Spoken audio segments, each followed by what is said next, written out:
So on the 23rd of January, Senator Kaikaheli was having some question answer sessions with William Alia, and this is a consideration of him becoming the chair of the Hawaiian Homes Commission, I believe.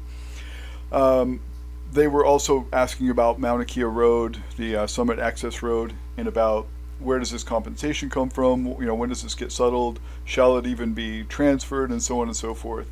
And so they go back to Act 14, which never gave a timeline on when the settlement should be.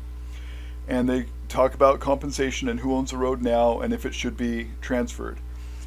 And they talk about this $5 million that's supposed to be transferred over for the use of that road. But my rebuttal to this was the taxpayers must get credit for the $30+ million a year that the general fund gives DHHL. Plus, they also give a bunch of money to OHA, Office of Hawaiian Affairs. And so that's just money that we get no credit for. And so the reason they say is DHL funding is guaranteed by the Hawaii State Constitution. So in that act of the Hawaii State Constitution, or in that article of the Hawaii State Constitution, there's no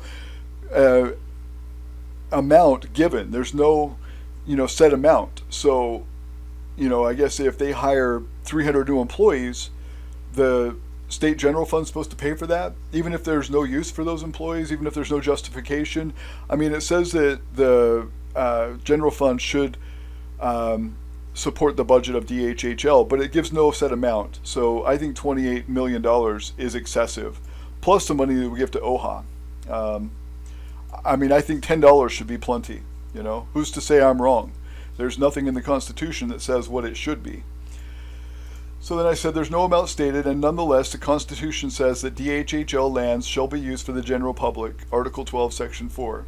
And then this is the guy who's been doxing me, threatening me, and claiming that I've said horrible things about people, trying to incite violence towards me and my family. So he says the public trust doctrine clearly defines what public use constitutes. All you gotta do is read it for yourself.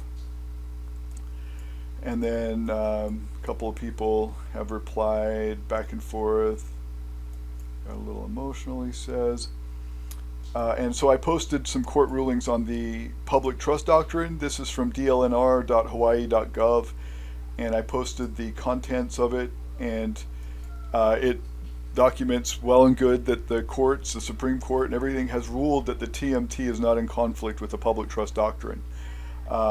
Same with public roads that everybody uses, including Native Hawaiians. So the Article 12, Section 4 of the Constitution says that DHHL lands are for Native Hawaiians and the general public. And the general public, meaning, when it's useful to the whole community, that's justification for using those lands. Well, the entire community uses Mauna Kea Access Road, including Native Hawaiians. They go up using that road to hunt, so they're getting benefits from that road that DOT and the general fund pays for. And same with the rest of taxpayers. So taxpayers pay DHHL's budget, or operational budget in part, to the tune of sometimes 30 million or more. I think last year it was 28 million. And so we pay for DHHL as general community from the general fund. All taxpayers pay that. Plus DOT pays for the road that all taxpayers are taxed for, and all of the community, including Native Hawaiians, use that road. So it totally falls in line with the public use doctrine, or public trust doctrine, sorry. So then we get this, in fact we're arguing about this type of corruption, bunch of fraud, let's see. I'm not trying to argue already. Braddah Disruptrian Radio did the whole call the cops on me action, so I gotta be nice now. At least you stayed anonymous. He turned in pages of internet conversations. So silly. Well, because it's to document this, right? It's to set the record straight. So he's been telling everybody, and I've documented this below, and I documented it in the pages that I sent to the prosecutor and the police, is that he's been telling everybody that I have said Native Hawaiians live like pigs. I have never once said that. I'll go on record saying that. I would testify to that in court, that I've never said that. I've never said any particular person lives any certain way, and I've never said the words, those people live like pigs. In fact, I've never said that at all, anything about pigs or anybody living like pigs. So I wanted to get the record straight, and giving this to the police makes it public record, right? And if it goes to court, then I can subpoena the records from Google, YouTube, even my cell phone, his cell phone, whatever. If this goes to court, we can submit subpoenas to Google, and Google has to fulfill those subpoenas. So even if these things that he has posted that he deleted are no longer available for the general public to read, the courts can still summon those records, and Google still has the records of these deleted posts. And so when he's threatened me and said that, he's going to have people take care of my family, he's going to have people take care of me, that if he met me, he would smash me. I mean, he said all these things. Those threats were no big deal. I didn't care, whatever. And I go into public all the time. I go to these sovereignty meetings. I've been to all the Jennifer Ruggles town hall meetings, to the Board of Regents meetings, up to Mauna Kea 8 or 9 times. Walked around, filmed people, talked to people. I'm not hiding from anybody. So if anybody wants to find me and do something horrible to me, that's one thing. And that's not something that I was worried about. But when they start directing things to my family and saying, oh, okay, go after his young children, go after, his wife, go after his house. And this guy posted my street address and the description of my car and intimate details about our living, style and where we live and what it looks like. He said that my grass was grown out, and so I shouldn't complain about people on the lava throwing trash around and stuff. My grass was grown out, but I have, 2 years worth of records of my security cameras, because it saves it to the cloud, and there's not junk on my yard. My grass grew out because I'm trying to rehabilitate it from the previous owners. The previous owners let the grass die, and they parked cars on it and everything. So we're just trying to grow the grass back, and so we're not mowing it all the time. We're giving it room to, make seeds and spread and whatever. So, but he's like putting these details out, like, oh yeah, this is his house, this is what his lawn looks like, this is what his car looks like, and this is the road he lives on, and this is all, for the public to see. I don't have any public records of where my house is. He put that out there, and I know who gave him the information now. Old friend of mine that he knows, that he met on YouTube, that had a disagreement with me, gave him this information. We know this now, and I'm also going to subpoena those records when this goes to court. But the point is that, if somebody comes to my house and does harm to me, I know the point of reference where, all of this information comes from, where people gave my address, where people, incited violence, where people lied. Like this guy saying that I said those people and these people live like pigs. I've never said that, ever. I've said that there's burned out cars all over Puna, and I've said that, and those records can be subpoenaed. I posted all that online. And the best thing is, if you look at like this Jussie Smollett case, they're reopening that, and the judge has ordered Google and YouTube and his cell phone company, Jussie Smollett's cell phone records, to be sent to the courts. And so they can subpoena those records, even if they're deleted, even if Jussie Smollett deleted all of his inbox and deleted all of his voicemails, the court can subpoena those records and bring them in for examination. And Google has to give those records, even if they've been deleted. So, I mean, if this guy can prove that I've said these horrible things about people, which I will swear on oath that I never have, then that's one thing. But, me saying that and then him sicking everybody on me is two different things. I never said that. But even if I did, it's not right for him to send people to my house or give people my address or dox me, right? So he did that, and that's what I wanted to establish, is if any harm comes to my family, the source is right here. It's this fella.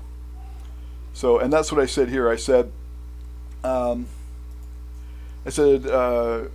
he said, when I find it's funny is they act tough on the internet, but real life, they be soft as butter. And I said, someone threatens you and your young children for 5 months. Okay, that's one thing.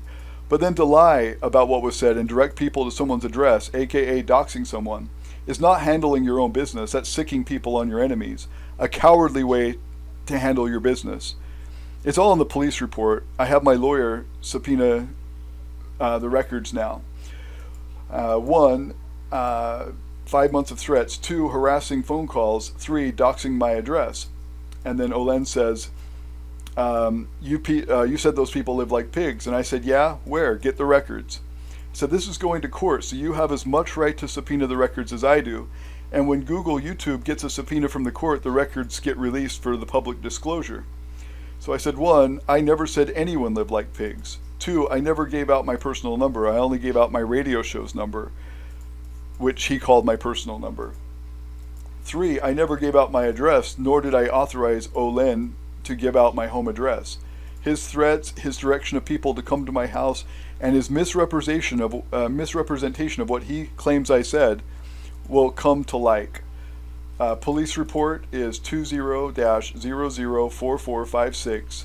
And I said, I haven't been hiding from anyone. I'm in public all of the time, but sending people to my house crosses a line. And this is the real, crux of this, is that, these people think that they're doing their cause a great benefit by threatening people and trying to silence people. And so that's what he's been doing. He's been threatening me, and when the threats wouldn't work, he would be like, oh, why don't you come into public? Why are you always behind your computer? I'm like, dude, I've been going into public, into these sovereignty meetings, Jennifer Ruggles Town Hall meetings, Board of Regents meetings, Mauna Kea, for 2 years. Where are you? Why are you never out there? Why don't you ever film, the protest when you're there? Why don't you film the Board of Regents meetings? Or why don't, it's easy enough to make a YouTube video instead of spending hours online, threatening somebody. But it's like I said in this video, are the Hawaiian sovereignty movement shooting themselves in the foot? Because I think when people are threatening and causing violence and, putting bounties on police officers' heads in this movement, I think it's just making people more aware of what they're all about. Like not all of them are like that. Clearly, there's some that actually do practice kapu aloha and all this. But for the most part, like online, you'll see that the threats and the intimidation are their only methods to rebut the facts.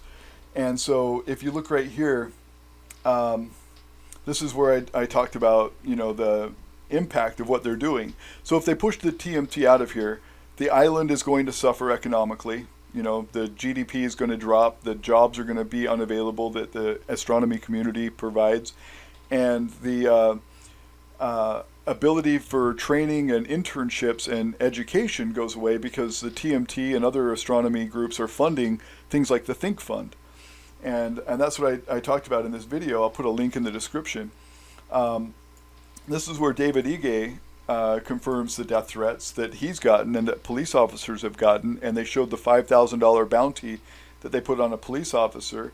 The Civil Beat from July 10th shows where protesters cloud TMT discussions with false claims and threats. This has been going on for years. So, this is the real problem here, is that it's not going to help them if their main course of action is threats, violence, and, trying to hurt other businesses. So, their main premise, and I've heard this from Dr. Wong, is that, well, yeah, the TMT is going to go up and the island's probably going to benefit, but where's my benefits? I want benefits directly. I want it in my pocket, basically. This is something that she said recently in an interview was, well, yeah, there might be benefits from the TMT, but where's my benefits is what she's basically saying. And so they're going to hurt other people's businesses and endeavors and the whole island and everybody's education, and then threaten and intimidate people just because they're not getting a fat check in their pocket. I don't get it. I think that's pretty selfish. But as far as being soft as butter or not, not doing anything except for online or whatever, I'm always out in public. I've never seen these guys. They're never out there. They're never at these meetings. What are they talking about?